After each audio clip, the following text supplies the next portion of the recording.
Chapitre 3. Ding, ding, ding. Un tintement, ou était-ce une alarme, retentit bruyamment, nous faisant sursauter Klein et moi. Qu'est-ce que... Quoi ? Qu'est-ce qui se passe ? Nous avions crié d'une même voix en nous regardant d'un air déconcerté. Une lumière bleue enveloppait nos corps et le paysage s'estompait progressivement. J'avais déjà expérimenté cela à plusieurs reprises dans la version bêta du jeu. Il s'agissait d'une téléportation automatique déclenchée grâce à un objet et qui permettait de changer de lieu. Or, je n'avais pas d'objet et je n'avais formulé aucune commande. S'agissait-il d'un ordre émanant des administrateurs ? Et dans ce cas, pourquoi diable n'y avait-il eu aucune annonce ? Tandis que je réfléchissais, la lumière se fit plus vive, plus dense, et finit par obstruer complètement mon champ de vision. Le halo se dissipa enfin et tout redevint net. Les plaines mordorées avaient disparu, laissant place à un immense sol dallé. Autour de nous, on pouvait distinguer les rues d'une ville d'aspect médiéval, assez raffinée. Au loin se détachait la silhouette noire et étincelante d'un château. Il n'y avait pas de doute, il s'agissait bien de la place centrale de la ville de départ. Je jetai un œil vers Klein, qui se tenait à côté de moi, la bouche grande ouverte, puis mon regard se posa sur la foule qui s'assemblait par vagues. Une multitude d'hommes et de femmes d'une remarquable beauté, parés d'équipements variés et arborant des cheveux aux couleurs diverses, se pressaient autour de nous. Pas de doute là encore, c'étaient des joueurs et des joueuses, comme moi. Il y en avait plusieurs milliers. À vue d'œil, 10 000. Eux aussi avaient dû être téléportés de force dans cet endroit. Pendant quelques secondes, les gens se dévisagèrent en silence, puis des voix commencèrent à se faire entendre. Faibles d'abord, elles se firent plus fortes. « Que se passe-t-il ? On peut se déconnecter maintenant ? Dépêchez-vous de régler le problème !» Les voix se teintèrent bientôt d'une certaine irritation. « Arrêtez de vous foutre de nous ! Hé, le maître du jeu, ramène-toi !» Tout à coup, quelqu'un s'exclama. « Regardez en haut !» Klein et moi levâmes la tête machinalement. Un spectacle étrange s'offrait à nous. Une centaine de mètres au-dessus de nous, un damier pourpre recouvrait la surface inférieure du premier étage. En regardant mieux, je réussis à déchiffrer les mots « Attention » et « Annonce du système », tous deux écrits en caractères rouges. Tout d'abord surpris, je pensais qu'il devait s'agir d'un message des administrateurs et la tension sur mes épaules s'atténua un peu. Les murmures cessèrent, chacun dressant l'oreille dans l'attente de l'annonce. Rien ne laissait présager ce qui allait suivre. La partie centrale commença à s'affaisser telle une énorme goutte de sang visqueux et, avant de toucher le sol, prit la forme d'une silhouette gigantesque d'un homme encapuchonné et mesurant près de 20 mètres. En fait, vu d'en bas, on distinguait parfaitement qu'il n'y avait rien à l'intérieur de la capuche. Pas de visage. Une sorte de cavité obscure et parfaite. Il en était de même pour les longues manches de la toge, desquelles on ne discernait qu'une ouverture vide et sombre. Je me souvins que les employés d'Argus qui travaillaient comme MJ sur la version bêta portaient ce vêtement. À l'époque, l'avatar des hommes représentait un vieux sorcier à longue barbe blanche, et les femmes ressemblaient invariablement à une jeune fille à lunettes. De toute évidence, ils n'avaient pas eu le temps de concevoir un nouvel avatar et s'étaient contentés de faire apparaître une toge vide. Cependant, ce trou béant dans la capuche pourpre fit naître en moi un étrange sentiment d'inquiétude. Je supposais que tous les joueurs qui m'entouraient devaient ressentir exactement la même chose, car des murmures s'élevèrent de nouveau. « C'est le maître du jeu ? Pourquoi ne voit-on pas son visage ?» La manche droite de la longue robe bougea alors comme pour faire taire ses chuchotis, laissant apparaître un gant blanc immaculé qui, tout comme le reste, ne recouvrait aucun corps. La créature sans visage leva la main gauche puis ouvrit, c'est l'impression que cela donnait en tout cas, une bouche invisible. La voix grave et calme d'un homme retentit au-dessus de nous. « Amis joueurs, bienvenue dans mon monde. » Sur le coup, je ne compris pas ce qu'il voulait dire. Dans son monde ? Si le maître du jeu se cachait sous cette robe, alors oui, on pouvait le considérer comme une quasi-divinité, car il détenait tous les pouvoirs. Mais dans quel but le faisait-il valoir maintenant ? Le mystérieux individu encapuchonné reprit la parole. « Je m'appelle Akihiko Kayaba. Et, désormais, je suis la seule personne capable de contrôler ce monde. » Que... Mon avatar faillit s'étrangler de stupeur. Mon vrai corps aussi, d'ailleurs, j'en suis sûre. « Akihiko Kayaba !» Je connaissais ce nom. Mais bien sûr, Il était à l'origine de l'extraordinaire développement d'Argus, un concepteur de jeu de génie, physicien spécialisé dans l'état plasma. Il occupait le poste de directeur de développement de SAO et était également le créateur du Nerve Gear. En tant que joueur, je le respectais profondément. J'avais acheté tous les magazines dans lesquels il y avait des articles sur lui, lisant et relisant ses rares interviews, au point de les connaître par cœur. D'ailleurs, en entendant sa voix, je le revoyais, toujours vêtu d'une blouse blanche, le visage respirant l'intelligence. Jusqu'à présent, il ne s'était jamais présenté comme maître du jeu, évitant même toute apparition dans les médias. Alors, pourquoi faisait-il cela ? Je tentais d'appréhender la situation en obligeant mes pensées à s'ordonner, mais les mots qui émanèrent de la capuche vide semblaient se moquer de mes efforts. « Mes amis, vous avez déjà sûrement remarqué la disparition du bouton de déconnexion sur le menu principal. Il ne s'agit pas d'une erreur. Je répète, il ne s'agit pas d'un dysfonctionnement, mais bel et bien d'un mécanisme fondamental de Sword Art Online. »« Un mécanisme ?» murmura Klein. « Tant que vous ne serez pas parvenu au sommet de cette forteresse, vous ne pourrez pas quitter le jeu, » poursuivit la voix. Cette forteresse ? Je ne comprenais pas de quoi il parlait. Où diable y avait-il une forteresse dans cette ville ? Mes interrogations furent très vite balayées. « Une personne extérieure ne pourra en aucun cas arrêter ou ôter votre Nerve Gear. Si toutefois elle essayait... » Tout le monde retenait sa respiration dans l'attente de ce qui allait suivre. Brisant ce silence incroyablement oppressant, les mots s'égrenèrent lentement. « Le transmetteur du Nerve Gear émettra des hyperfréquences qui détruiront votre cerveau et mettront fin à votre vie humaine. » Nous étions totalement médusés, refusant de comprendre ou d'admettre ces paroles. Pourtant, la simple déclaration de Kayaba nous transperça avec une violence inouïe. « Qui détruiront votre cerveau. » En gros, cela voulait dire « vous tuer ». Couper l'alimentation du Nerve Gear ou le détacher pour l'ôter de la tête reviendrait à exécuter son utilisateur. Voilà ce que Kayaba venait de nous déclarer. Un brouhaha s'éleva de la foule, mais personne ne criait ou ne cédait à la panique. Soit nous n'avions pas tout saisi, soit nous refusions de comprendre. Klein leva lentement sa main droite et tenta d'attraper le Nerve Gear qui devait se trouver sur sa tête dans le monde réel. Il s'esclaffa avant de proférer. « Ha ha ha ! Qu'est-ce qu'il raconte ? Il n'est pas un peu fou ? Il ne peut pas faire ça. Le Nerve Gear, c'est juste un jeu, non ? Détruire le cerveau, mais c'est impossible, pas vrai, Kirito ?» Il me dévisageait dans l'attente d'un assentiment que je ne pouvais pas lui donner. Grâce à un grand nombre d'éléments implantés à l'intérieur du casque, le Nerve Gear créait des ondes électromagnétiques faibles qui envoyaient des signaux semblables à ceux des cellules nerveuses. On pouvait parler de technologies ultra sophistiquées, mais des appareils électroménagers de type micro-ondes, utilisés depuis au moins 40 ans dans la plupart des foyers, appliquaient le même système. Le Nerve Gear, alimenté par une puissante source d'énergie, pourrait tout à fait faire bouillir le liquide contenu dans notre cerveau. Théoriquement, c'est possible, mais je suis sûre qu'il bluffe. Le Nerve Gear ne peut générer des ondes électromagnétiques aussi puissantes si on débranche la prise, excepté s'il est équipé d'une batterie d'une grande capacité, ce qui... Je m'interrompis et je regardai Klein qui poursuivait en gémissant. « Il en contient une ! J'ai entendu dire que 30% du poids de l'appareil provenait de la batterie. Mais enfin, c'est n'importe quoi, non ? Et si une coupure électrique survient ?» Comme s'il avait entendu Klein, Kayaba continua son annonce. « La séquence de désintégration cérébrale sera déclenchée dans les conditions suivantes. Tentative de destruction, de désassemblage ou d'enlèvement de la tâche du Nerve Gear. En cas d'interruption de la ligne Internet de plus de 2 heures, en cas de coupure électrique de plus de 10 minutes, ces modalités ont déjà été communiquées dans le monde extérieur via les médias. À ce propos, certaines personnes dans les familles de joueurs ont ignoré les mises en garde et ont tenté de retirer de force le Nerve Gear. Le résultat ne s'est pas fait attendre. » La voix métallique prit une inspiration. « Dommage. Déjà 213 joueurs vont devoir quitter Encrade et le monde réel pour une durée définitive. » Un seul cri retentit.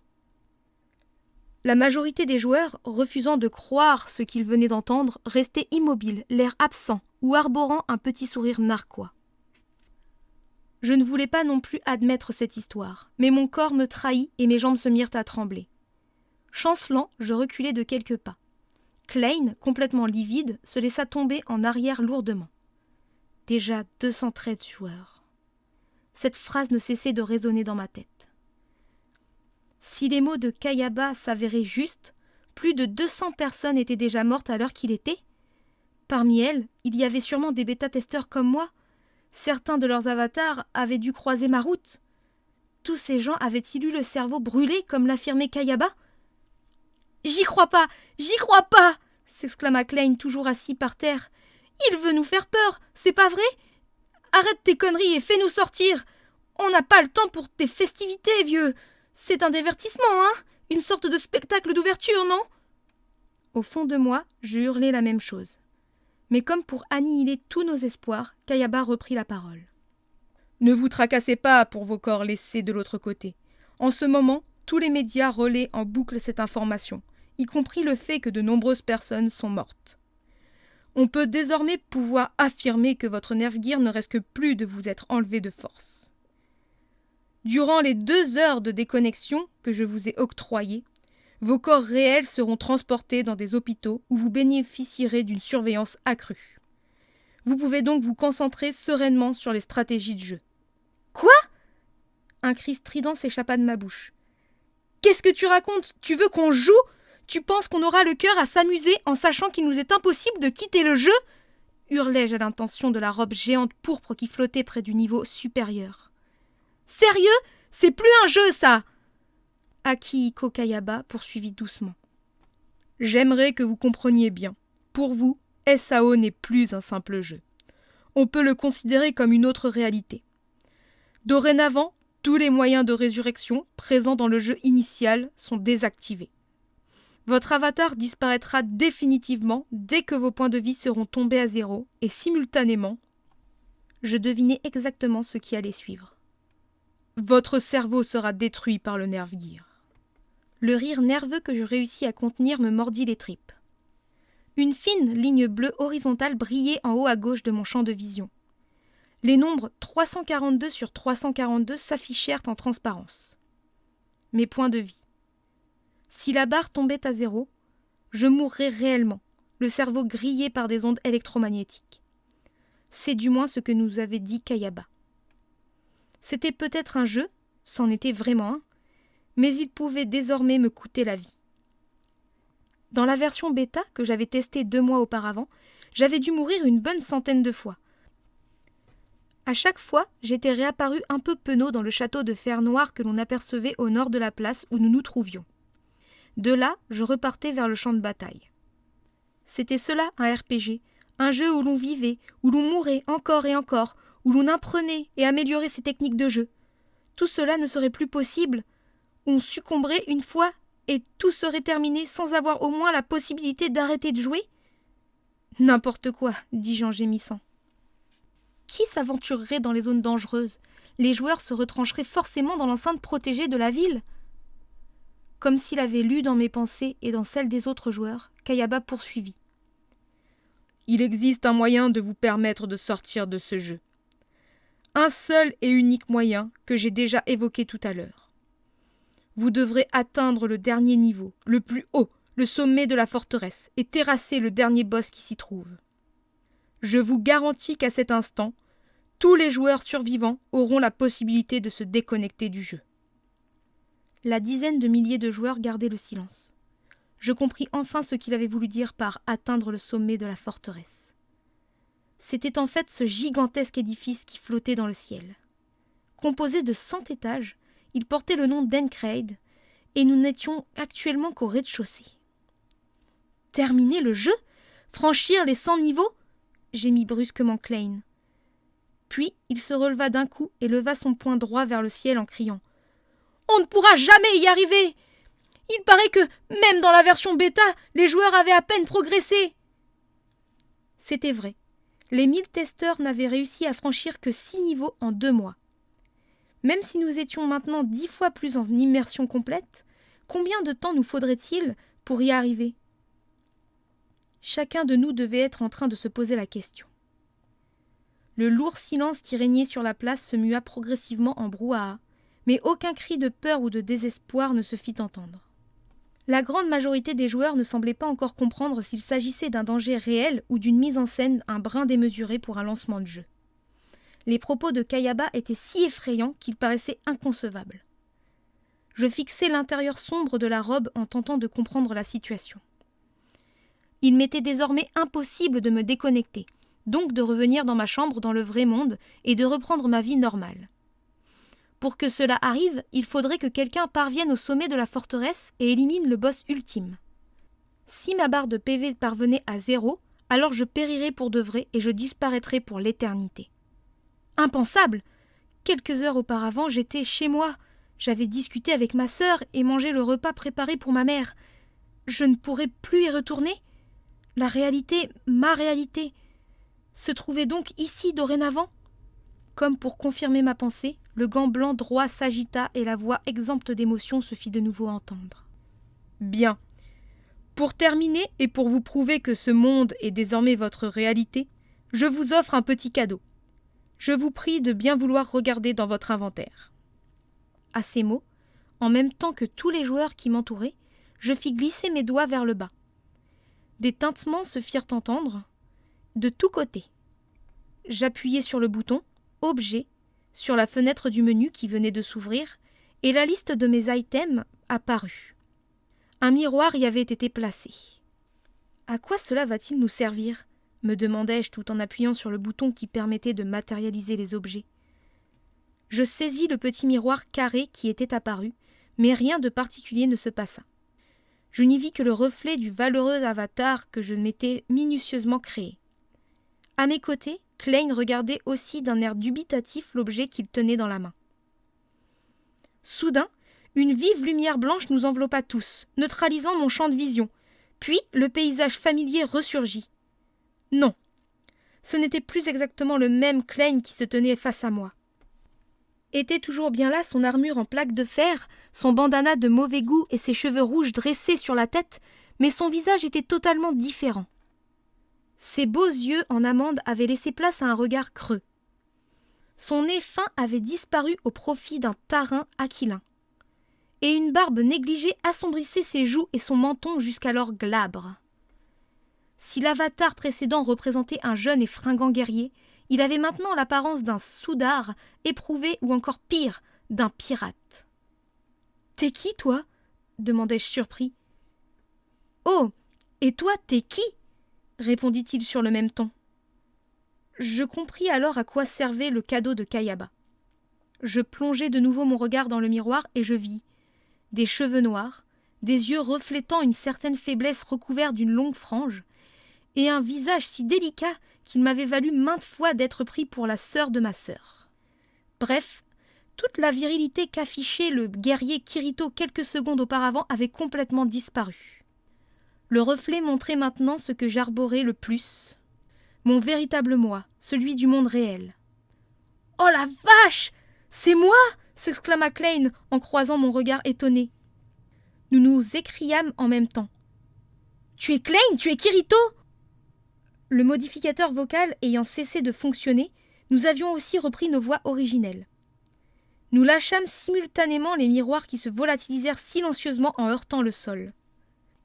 Autour de nous, les superbes jeunes gens s'étaient changés en kidam costumés comme pour se rendre dans des conventions pour otaku. La proportion de filles et de garçons avait également brutalement changé. Comment était-ce possible ? Klein et moi, et probablement tous les joueurs autour de nous, avions troqué notre avatar contre notre véritable apparence. Certes, on pouvait distinguer encore un peu les polygones, mais on ne pouvait dénier le fait que la ressemblance était terriblement frappante. C'était comme si on nous avait intégralement scannés en 3D. Un scan. Ah ! Je regardai Klein et je réussis à articuler. Le Nerve-Gear recouvre complètement notre visage du menton jusqu'au crâne et il est pourvu de capteurs d'une grande sensibilité. Il peut non seulement interagir avec notre cerveau, mais aussi appréhender la forme de la surface de notre visage dans les moindres détails. Admettons, mais qu'en est-il de notre taille et de notre corpulence ? Me répondit-il d'une petite voix en jetant un œil autour de nous. La taille moyenne des joueurs qui se scrutaient mutuellement d'un air ébahi avait indubitablement baissé d'au moins 10 centimètres après le changement. Pour ma part, et a priori il en était de même pour Klein, j'avais déterminé la taille de mon avatar sur ma stature réelle pour ne pas être gêné dans mes mouvements. La corpulence aussi avait augmenté et seul un scan intégral pouvait le déterminer. Klein me fournit la réponse. « Ah, attends, j'ai acheté le Nerve Gear hier, alors je m'en souviens. Dans la configuration, il y avait une phase de... Comment ça s'appelle déjà ? De calibrage ou un truc comme ça. Bref, on devait toucher son corps un peu partout. C'est peut-être ça, non ? Ah oui, c'est vrai, peut-être. Le calibrage consistait à mesurer les indices fondamentaux nécessaires pour reproduire les sensations du toucher à l'intérieur du jeu. Il s'agissait de voir jusqu'où nos bras étendus pouvaient toucher différentes parties de notre corps. Notre vrai corps se trouvait donc résumé en un tas de données stockées à l'intérieur du Nerve Gear. Il était donc tout à fait possible de substituer à nos avatars notre représentation réelle minutieusement reproduite en polygones dans le monde de SAO. Le but de cette opération était clair comme de l'eau de roche. « La réalité », murmurai-je. Les paroles de Kayaba me revinrent en mémoire. « Il l'a dit tout à l'heure. Tout ceci est devenu la réalité pour nous. Cet avatar polygonal et cette barre de PV représentent notre vrai corps et notre vie réelle. C'est pour mieux nous en faire prendre conscience que Kayaba nous a fait reprendre notre véritable apparence. »« Mais, Kirito, pourquoi ? Pourquoi faire cela ? Dans quel but ?» bredouilla Klein en se grattant le visage. « Attends un peu. Il m'est avis que l'on ne va pas tarder à le savoir, » répondis-je en pointant mon doigt vers le ciel. Kayaba ne trahit pas mes attentes. Quelques secondes plus tard, une voix solennelle retentit du ciel empourpré. « Amis joueurs, vous vous demandez certainement pourquoi moi, le développeur de SAO et du Nerve Gear, je fais une telle chose. S'agit-il d'un acte terroriste ? Est-ce un enlèvement de masse en vue de récolter une rançon ?» Pour la première fois, la voix de Kayaba sembla se teindre d'une certaine émotion. En l'entendant, le mot « aspiration », ici totalement déplacé, me vint à l'esprit. Ça ne devait pourtant pas être ça. « Eh bien, ce n'est ni l'un ni l'autre. À dire vrai, à présent, aucune cause ne me motive. Mon seul objectif était cette situation. Élaborer SAO et le Nerve Gear, contempler ce monde que j'ai bâti, voilà mon but ultime. Désormais, tout est réalisé. » Après cette courte parenthèse, la voix mécanique retentit de nouveau. « Voilà, ainsi se termine le tutoriel officiel de SAO.